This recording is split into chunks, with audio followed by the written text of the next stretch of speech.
Hello everyone, welcome to prep IAS पे आप सबका स्वागत है।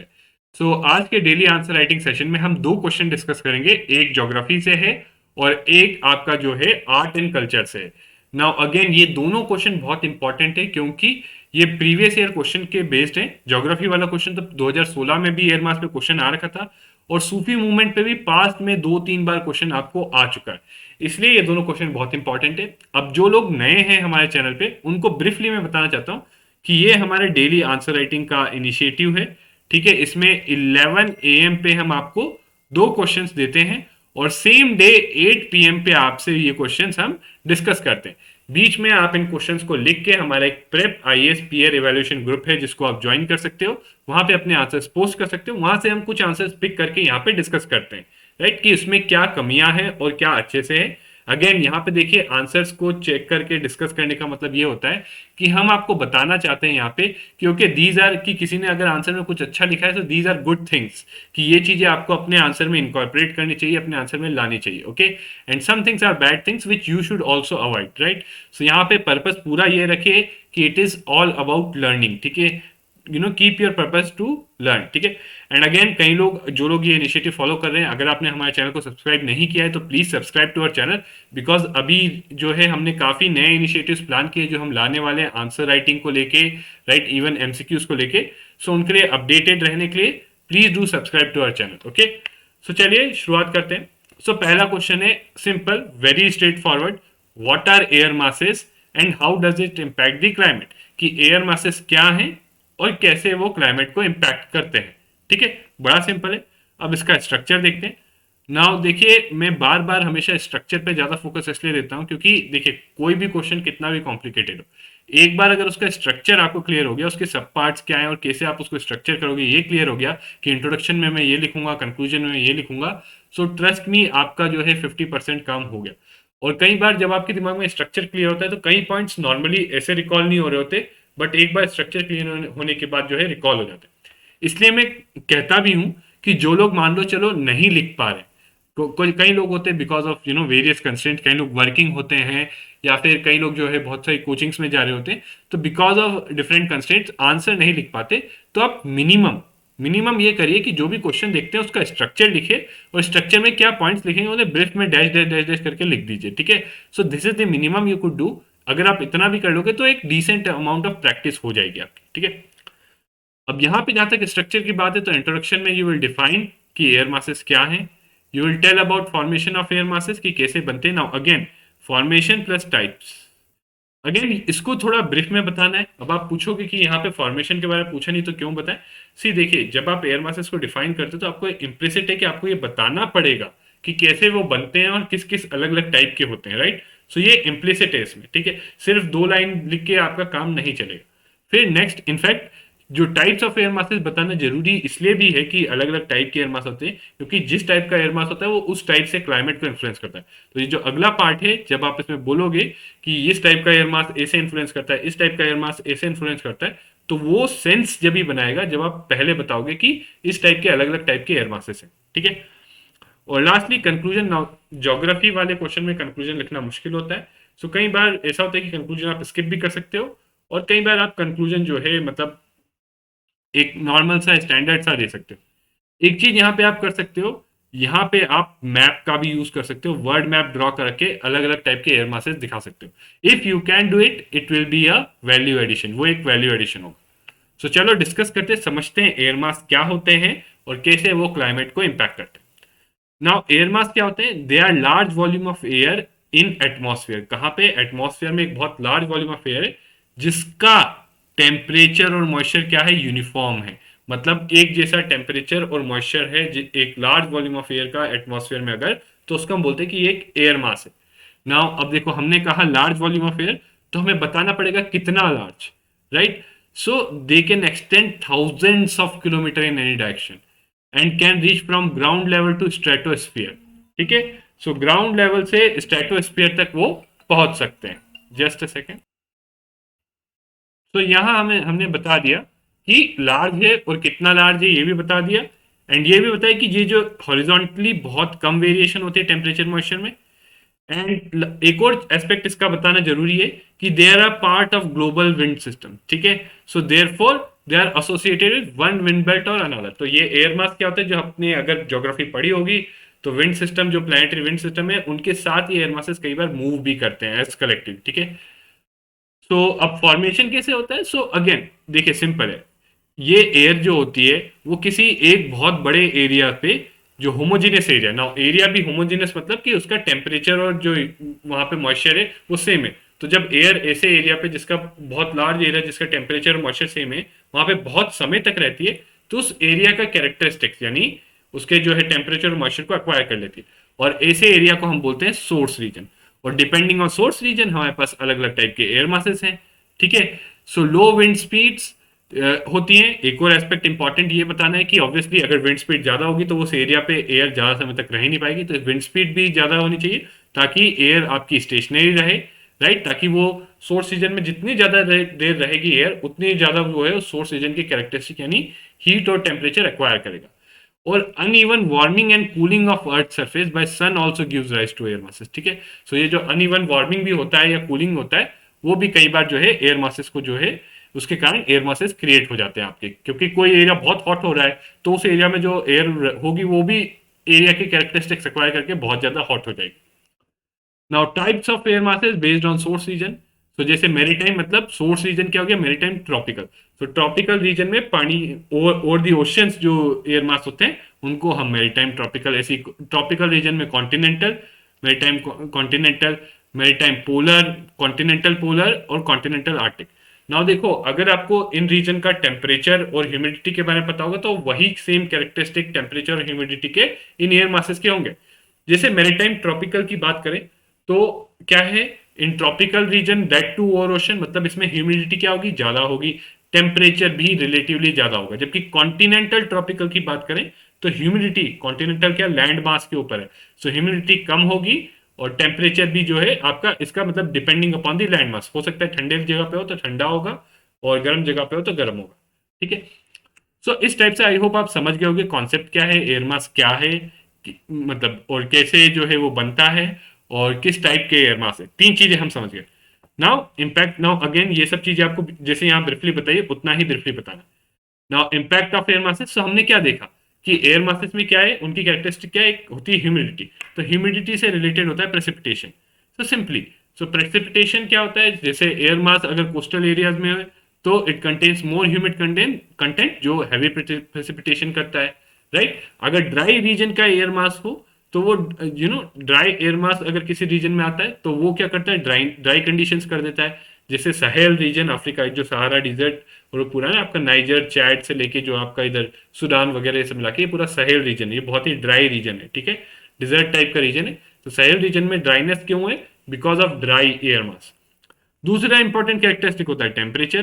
तो जैसे मैरीटाइम पोलर एयर है, so it affects the coastal temperature in सब ट्रॉपिकल एंड आर्कटिक रीजन, ठीक है। सो मैरीटाइम पोलर एयर जो है रिलेटिवली वार्म होती है, तो वहां के जो कोस्टल टेम्परेचर है उनको अफेक्ट करती है, सब ट्रॉपिकल और आर्कटिक रीजन के। नाउ एक और इंपॉर्टेंट चीज है कि ये साइक्लोनिक स्टॉर्म्स कॉज करते हैं। ये सब आपने पढ़ा होगा अगर, कि एक्स्ट्रा ट्रॉपिकल साइक्लोन्स जो आपके बनते हैं वो जब बनते हैं जब दो एयर मास कोलाइड करके एक फ्रंट करते हैं, तो फ्रंट क्रिएशन से फ्रंटोजेनेसिस जिसको हम बोलते हैं, उसके कारण जो आपके एक्स्ट्रा ट्रॉपिकल साइक्लोन बनते हैं। नाउ यहाँ पे आपको एक्स्ट्रा ट्रॉपिकल साइक्लोन कैसे बनते हैं उसके डिटेल में जाने की जरूरत नहीं, क्योंकि 10 मार्क का क्वेश्चन है और मेनली एयर मास पे। तो ब्रीफली इतना भी मेंशन कर दोगे जितना मैंने बताया तो आपका आंसर में सही रहेगा, right. So formation of extra tropical cyclones, that कैसे, warm humid air mass tropic से आती है और dry cold air mass pole से आती है, और दोनों मिलकर एक पोलर फ्रंट बनाती है, और लेटर दिस पोलर फ्रंट जो है gets converted into a extra tropical cyclone. और फिर वो एक्स्ट्रा ट्रॉपिकल साइक्लोन जो है, यू अगर आप पढ़ोगे ज्योग्राफी में, सो बहुत ही वास्ट सिस्टम होता है, ठीक है। और जो है प्रेसिपिटेशन वगैरह और भी अलग अलग तरीके से जो है टेम्परेचर को, क्लाइमेट को जो है एक रीजन के इन्फ्लुएंस करता है, ठीक है। नाउ कंक्लूजन, कंक्लूजन में आप बताओगे कि अगेन एक जनरलाइज्ड आप लिख पाओगे यहाँ पे कि दे आर मैसिव 1600 किलोमीटर या more and they have considerable influence on climatic conditions, और द रीजन जहाँ पे ये आते हैं एयर मास वहाँ पे इनका बहुत ही ज़्यादा इन्फ्लुएंस है। सो देखो यहाँ पे ज़्यादा हमें ज्योग्राफी में ज़्यादा वो नहीं होता कि हम ज़्यादा कुछ कर सकते हो, राइट, यहाँ पे एक जेनरिक कंक्लूजन ही लिख सकते हैं। नाउ मूविंग ऑन, अगला है सूफीज्म पे। सो क्वेश्चन है, by building a syncretic medieval culture tolerant and appreciative of non Muslims, Sufi saints contributed to growth of stability vernacular literature and devotional music. ना देखो, एक चीज मतलब कह रहे हैं कि सूफी जो बिलीफ था उसका एक इंपॉर्टेंट चीज ये था कि उसने एक टॉलरेंट और अप्रिशिएटिव कल्चर किया नॉन मुस्लिम्स का, और इसके कारण जो है स्टेबिलिटी आई, वर्नाकुलर लिटरेचर की ग्रोथ हुई और डिवोशनल म्यूजिक की ग्रोथ हुई। ये आपको डिस्कस करना है, राइट। 15 मार्क्स का है, 250 वर्ड्स का। ना अगेन मैं तो आप सबसे कहूंगा कि पॉज करके स्ट्रक्चर बनाने की कोशिश करिए और कमेंट्स में बताइए। अब देखिए, स्ट्रक्चर की जहां तक हम बात करें तो स्ट्रक्चर में इंट्रोडक्शन में आप सूफीज्म क्या है बेसिक बताओगे, इंडिया में क्या आया, 11वीं सेंचुरी में आया, ये सब बेसिक चीजें बताओगे, राइट। उसके बाद उसका कंट्रीब्यूशन कैसे, स्टेबिलिटी में कैसे उसने कंट्रीब्यूट किया, वर्नाकुलर लैंग्वेजेस में कैसे कंट्रीब्यूट किया विथ एग्जांपल्स, और डिवोशनल म्यूजिक में क्या क्या कंट्रीब्यूशन किया, क्यों किया, कैसे किया विथ एग्जांपल्स, और लास्टली कंक्लूजन। ठीक है। नाउ देखो, सिंपल है, Sufism is the mystic dimension of Islam. So mysticism, जो इस्लाम में मिस्टिसिज्म है वो है ना। मिस्टिसिज्म का मतलब ये होता है कि जो बेसिकली फंडामेंटल अंडरस्टैंडिंग जो चाहते हैं यूनिवर्स के बारे में, कि गॉड क्या है, कैसे गॉड से कनेक्ट करें, ये करें, राइट, उसको मिस्टिसिज्म बोलते हैं। ठीक है। So it mainly originated in middle east, India में कब आया, 11वीं सेंचुरी के अराउंड। ठीक है। नाउ इसका एक की कैरेक्टरिस्टिक आपको ये बताना है कि it is phenomena of expressing love towards almighty, यानी गॉड की तरफ अपना लव एक्सप्रेस करना through devotion, and on the other hand spreading the message of truth. ठीक है, ट्रुथ मतलब बेसिकली लोगों को जो है इनलाइटन करना एक तरीके से, राइट। नाउ एक एक और इंपॉर्टेंट चीज है, it is based on union with God, right. So इसमें ऐसा है कि डायरेक्ट जो इंडिविजुअल है, ही डायरेक्टली डिवोशन होता है उसका to the God, and he tries to get मतलब कि गॉड के साथ जो है मिलने की कोशिश करना।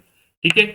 सो and that is achieve through love of God, prayers, fast, rituals, without reference to Hindu Muslims. Now this is important aspect कि सूफीज्म में एक डिस्टिंक्शन हिंदू मुस्लिम्स ऐसा नहीं ज्यादा किया जाता था। ठीक है।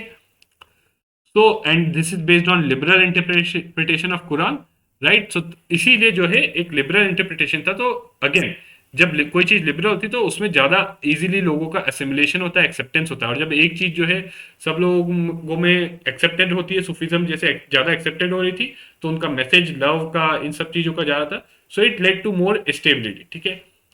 and they were firm in abstaining from religious and communal conflict, right। so वो religious और communal conflict को बिल्कुल abstain करते थे, कुछ भी ऐसा जो है नहीं करते जिससे religious या communal conflict हो, या खुद को involve करते थे, और उनका aim ही था to be the peaceful element। so वो यही propagate करते थे कि we have to be peaceful, वो non violence propagate करते थे। ठीक है।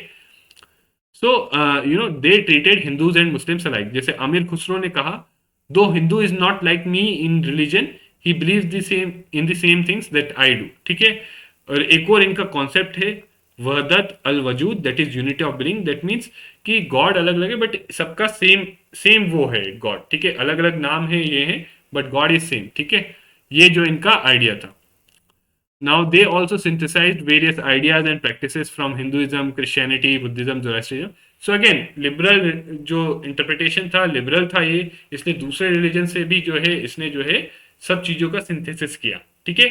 And lastly aimed at service of mankind, so poor जो sections थे, जो लोग वीक थे, जो डिसेबल्ड वगैरह ऐसे थे, उनकी सर्विस करने में बिलीव करते थे। So this also helped in stability and growth of the society. ठीक है, कि सोसाइटी में कम्युनल कॉन्फ्लिक्ट्स ना हो, ये सब ना हो।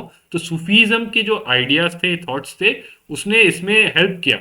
it prevented, it created a sense of unity between Hindus and Muslims, it prevented any communal conflict between Hindus and Muslims। ठीक है। नाउ लिटरेचर की अगर बात करें, तो अगेन इनका जो कंट्रीब्यूशन काफी ज्यादा है, राइट। कहीं मेनली जो है ये लोग क्या करते थे, पोएम्स लिखते थे। और पोएम्स क्या करते थे ये लोग जो है लोकल लैंग्वेजेस में। सो पोएम्स क्यों लिखते थे, टू स्प्रेड देयर आइडियाज, इनके मैसेजेस को स्प्रेड करने के लिए, अपने आइडियाज को स्प्रेड करने के लिए लोग पोएम्स लिखते थे। और ये पोएम्स फिर अगर इनको अपने आइडियाज और मैसेज स्प्रेड करने, तो पोएम्स किसमें, लोकल लैंग्वेजेस में लिखेंगे, राइट, क्योंकि तभी तो लोकल पीपल को समझ में आएगा। सो इस तरीके से इन्होंने क्या क्या कंट्रीब्यूट किया कि लोकल लैंग्वेजेस और लिटरेचर के ग्रोथ में कंट्रीब्यूट किया। जैसे एग्जांपल आपका है कि Baba Farid recommended use of Punjabi for religious writing, so Baba Farid is a Sufi saint. So again Sufi poetry of love है एक प्रेमाख्यान, ये अवधी डायलेक्ट में है। इसी तरीके से सूफीज्म के अंदर मसनवीस करके एक चीज होती जो पर्शियन में होते थे, it was long mystic didactic poems, ठीक है। And apart from this Bengali में भी कई सूफी वर्क्स थे, ठीक है। हट योग ट्रिटाइस अमृत कुंड was translated into Arabic and Persian by Sufi saints, ठीक है। सो यही नहीं कि सिर्फ मतलब it they also contributed to Persian and Arabic literature की जो हिंदी या लोकल लैंग्वेजेस में टेक्स्ट थे उनको जो है they converted into Persian Persian Persian language, ठीक है। एंड मोस्ट इंपॉर्टेंट इज आप बताओगे इस पीरियड का मोस्ट नोटेबल जो राइटर था who was Amir Khusro, and his contribution to Persian and Sufism is remarkable, okay. So he wrote verses in Hindi and employed Persian meter in Hindi, and he created a new style called Sabak-e-Hind. So again, Amir Khusro again was disciple of, he was a disciple of a Sufi saint. So and based on that कि काफी जो सूफी poems वगैरह सूफी ideas पे related literature text जो है आमिर खुसरो ने हिंदी में लिखा, ओके।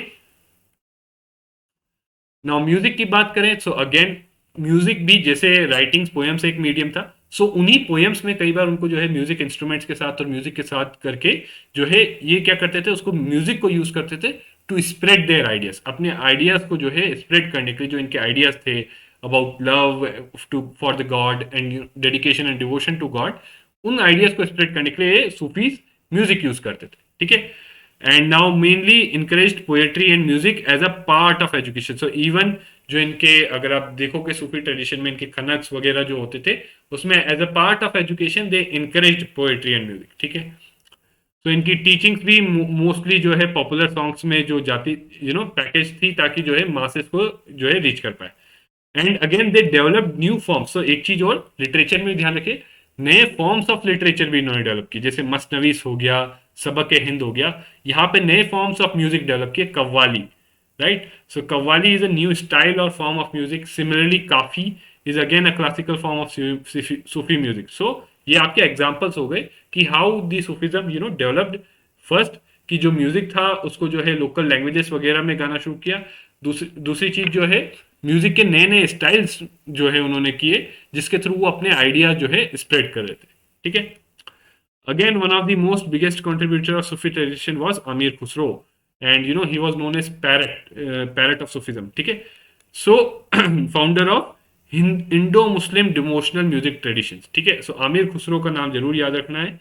एंड एक और चीज आपको बोलूंगा, एक बार जाके देखना कि कव्वाली और काफी, अब आप यूट्यूब पे हो ही तो कव्वाली और काफी एक बार सुन के देख लेना। एक बार अगर सुन के देख लोगे तो आपको एक आइडिया लग जाएगा कि क्या है कैसे है। तो प्रिलिम्स पॉइंट ऑफ व्यू से अगर क्वेश्चन आते हैं तो आप कर लोगे। यहाँ काफी चीजें प्रिलिम्स पॉइंट ऑफ व्यू से भी आपके लिए यूजफुल है, ठीक है। इसके अलावा इंस्ट्रूमेंट्स में tabla and sitar, two important music instrument used in Indian classical music because of Sufi music. In fact ये माना जाता है सितार किसने इन्वेंट किया था, आमिर खुसरो ने, ठीक है, क्योंकि सूफी म्यूजिक था। सी आइडिया क्या है कि सूफीज को अपने आइडियाज को एक्सप्रेस करना था।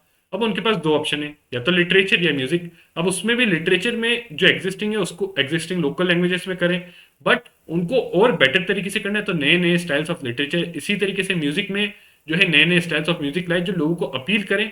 अगर उनका म्यूजिक अपील करेगा तो लोग उनके आइडिया से इन्फ्लुएंस होंगे, ठीक है। कंक्लूजन आप इस टाइप से देख सकते हो that they had made a very valuable contribution to Indian society, art, culture, right. And you could also draw an analogy ki like Bhakti saints who were engaged in breaking down the barriers within Hinduism, they too infused a liberal outlook within Islam, ठीक है। तो इस type से आप एक जो है summary type का दे सकते हो, या एक जो है कि क्या ओवरऑल इम्पैक्ट हुआ था सूफिज्म का वो देख सकते हो in conclusion.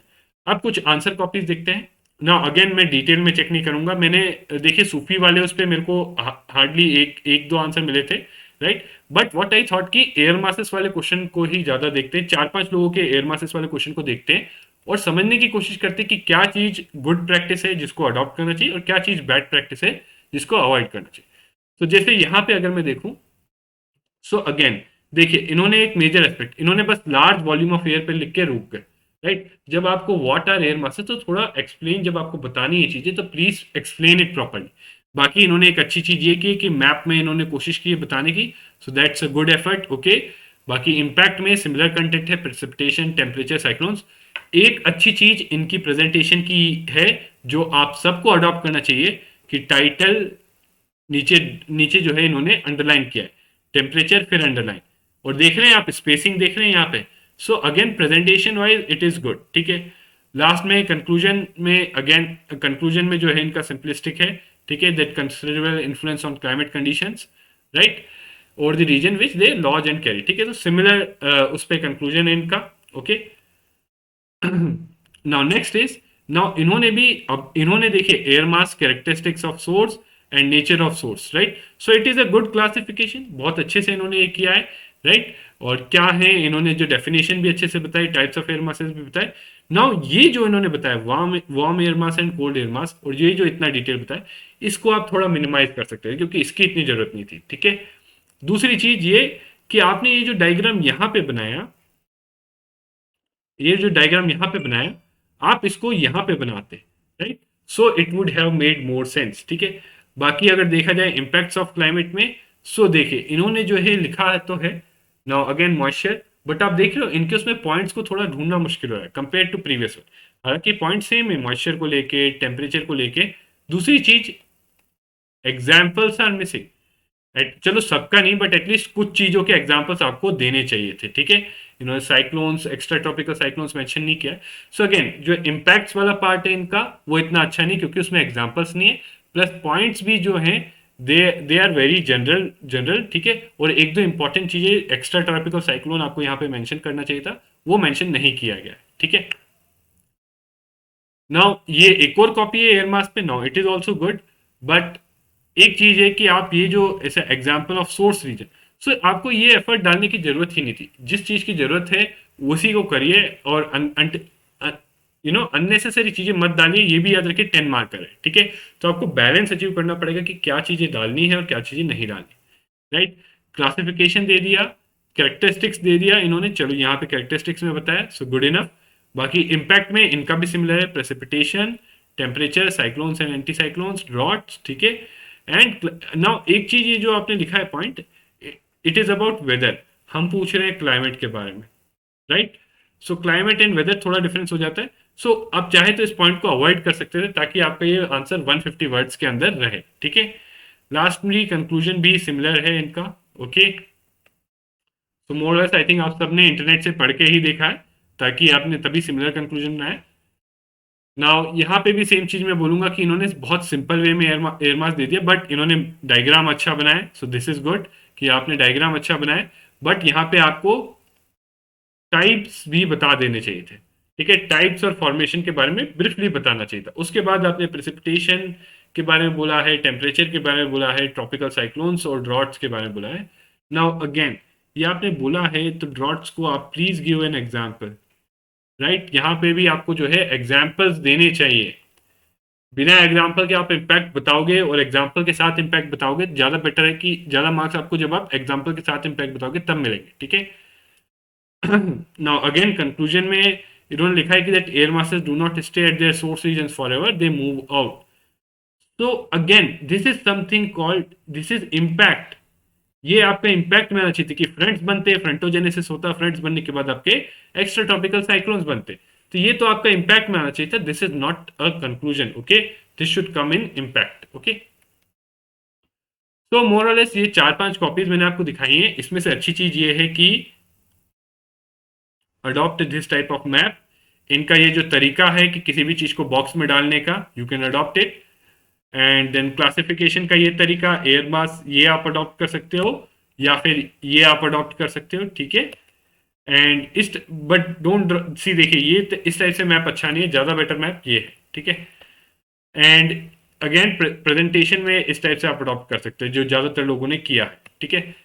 So more or less these are some things that you could adopt. और एक और इंपॉर्टेंट चीज जो कभी मेरे को चारों कॉपीज में लगी, वो है लैक ऑफ एग्जाम्पल्स, राइट। यहाँ पे इन्होंने कुछ एग्जाम्पल्स दिए हैं, इन्होंने कुछ एग्जाम्पल्स दिए, बट मोस्टली जो लैक ऑफ एग्जाम्पल्स जब हो जाता है तो आपके आंसर में थोड़ी सब्सटेंस, मतलब कि उसकी वैल्यू कम हो जाती है, ठीक है।